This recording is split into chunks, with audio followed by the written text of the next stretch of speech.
네, 세 번째 키워드는 챗 GPT 구매 버튼 보도록 하겠습니다. 챗 GPT 안에 쇼핑 버튼 기능을 도입한다라는 공식 발표가 나오게 됐습니다. 로그인 여부랑 관계없이 누구나 사용이 가능하다라는 특징을 가지고 있는 건데요. 외부 판매자 웹사이트까지 연결이 되고 그 안에서 결제가 되는 서비스다라고 보시면 될 것 같고요. 일단 이 같은 서비스를 하겠다라고 공식 발표가 나왔는데 이 부분에 대해서는 어떤 점을 좀 시사하고 있는 걸까요? 이가은 아나운서는 챗 GPT 쓰시죠? 쓰긴 쓰죠. 이거 뭐 이게 이해가 돼서 이게 만약에 구매 버튼이 어떻게 이해가 될지 이게 사실상 나온 적이 없기 때문에 사실상 좀 어떻게 쓰는지에 대한 이해가 좀 되세요? 이게 어떻게 쓸지. 뭐 검색을 했을 때 관련되는 상품으로 연결이 되지 않을까라고 예상을 좀 하고 맞습니다. 있거든요. 그렇게 해야 될 것 같은 생각이 저도 이제 듭니다. 이게 나오지가 않아서 사실은 이게 어떻게 될지에 대해서 이제 잘 모르겠습니다. 사실은 이제 그렇게 되지 않을까라고 많은 사람들이 추측을 하고 있는데 사실상 이제 기본적으로 이제 오픈 AI가 이제 오늘부터 이제 공개하겠다라고 얘기하기 때문에 나와봐야 좀 알 것 같습니다. 앞으로 나오겠다라고 얘기하는데 이게 사실상 미국 시장으로 나오겠다라고 얘기를 하는 거고 곧 나오겠다라고 얘기하는 거기 때문에 누구나 로그인 여부와 상관없이 이제 챗GPT의 검색 결과에 따라서 나오는 겁니다. 그래서 이기 때문에 직접 상품을 추천받고 이제 클릭 한 번으로 구매 사이트를 이용하는 거예요. 그 안에서 하는 게 아니고요. 이제 그 안으로 이제 연결하면 이제 아마존이나 여러 가지로 연결해주겠다는 약간 이런 거기 때문에 추천 광고가 아니라 이제 막 책임자가 모든 유저의 취향이나 웹 리뷰나 바탕으로 유기적인 결과라고 이제 강조하고 있기 때문에 이런 겁니다. 예를 들어서 이런 겁니다. 사용자가 에스프레소 머신을 만약에 찾는다고 그러면 이가은 아나운서가 에스프레소 머신을 만약에 찾는다고 쳐보세요. 그러면 이제 요 챗GPT가 취향이나 과거의 검색 기록이나 이런 거에 따라서 이제 이런 거에 따라서 이제 추천을 해준 거예요. 그리고 과거에 이제 이런 것들 리뷰를 만약에 하실 거 아니잖아요. 이런 것들을 찾아서 이제 해주는 거면서 훨씬 더 많이 최적화를 맞춰서 해주지 않을까라는 생각이 들고요.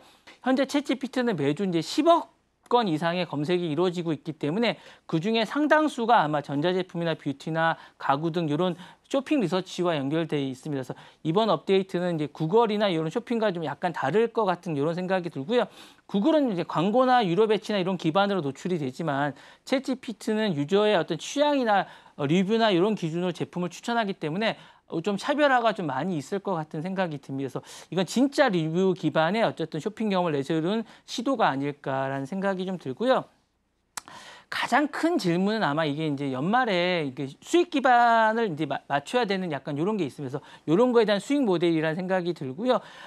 언론사들은 이제 와이어드나 이런 언론사들이 미국에서 보도에 따르면 자체 링크를 통해 이제 수익을 얻고 있지만 챗GPT 쇼핑은 오픈 AI가 어떤 방식으로 수익을 공유될지에 대해서 명확하게 아직 밝히고 있지 않습니다. 그래서 다양한 방식으로 이제 수익을 공유하지 않을까라는 생각이 들고요. 향후에 어플리케이션이나 모델 실험 계획은 밝힐 예정이라고 하고 있으면서 어떤 식으로 이제 수익을 밝혀낼지는 좀 기다려봐야 되지 않을까라는 생각이 있는데 오픈 AI는 이제 이 부분에 대해서 2029년까지 엄청납니다. 1,250억 달러까지 벌어내겠다라고 이제 자신의 목표를 밝히고 있으면서 이번 쇼핑 기능이 장기적으로는 매출 성장에 중요한 축이 되지 않을까라고 생각이 되고 있습니다. 네, 말씀해 주신 바로 좀 정리를 해보면 퍼스널 쇼퍼 같은 개념인데 온라인에서 좀 이루어지지 않을까라는 개념으로 보시면 좋지 않을까 싶습니다. 어찌됐든 간 이런 쇼핑 기능까지 오픈 AI가 장착을 좀 하게 된다면 앞으로는 쇼핑 플랫폼 안에서 구글, 아마존, 오픈 AI까지 이렇게 3파전으로 좀 펼쳐지지 않을까 예상이 좀 됩니다. 앞으로 이들 경쟁은 어떻게 예상을 좀 하고 계실까요? 정확하게 보신 것 같아요. 그러니까 이제 아마존은 커머스 제국에서 이제 전공법을 택할 것 같아요. 그래서 아마존은 이미 글로벌에서 이커머스에서 어쨌든 플랫폼으로 방대한 DB를 구축해서 이제 할 것 같고요. 최근에 생성형 AI를 통해서 이제 자신들의 고객을 쇼핑을 검색하거나 이런 것들을 하고 있는데 아마존의 전략은 분명한 것 같아요. 검색을 줄이고 사실은 즉시 구매를 유도하는 초개인화 플랫폼으로 진화하지 않을까라는 생각을 들고 구글은 이렇게 갈 것 같습니다. 기존에 있는 제국을 수성하는 게 아닌가 해서 구글은 검색이 사실은 최강자이기 때문에 이 부분에 대해서 이제 리뷰 요약을 해서 이제 최저가를 비교하는 이런 방식으로 하지 않을까라는 생각이 들어서 쇼핑을 시작하면 입구를 절대 놓치지 않는 거죠. 검색이 강하기 때문에 이 부분에서 입구부터 자신들이 검색을 강화해서 이 부분에 쇼핑을 유도하는 방식이 될 것 같고요. 신흥 강자지 않습니까? 이제 챗GPT. 그래서 신흥 강자 오픈 AI는 챗GPT 안에 버튼을 달아서 많은 사람들 유도하는 방식으로 자신들에게 이제 구매 욕구를 받아들이지 않을까라는 생각이 듭니다. 그래서 이렇게 세 명이 강자를 서로가 이제 구매를 유도하는 방식으로 서로가 삼국지를 이룰 것 같은 그런 생각이 듭니다. 네, 아마존, 구글, 오픈 AI까지 삼국지를 이룰 수 있겠다라는 말씀 주셨고요. 그중에서도 오픈 AI가 새롭게 등장을 하는 거기 때문에 신흥 강자로서 자리매김할 수 있을지도 같이 보시면 좋겠습니다.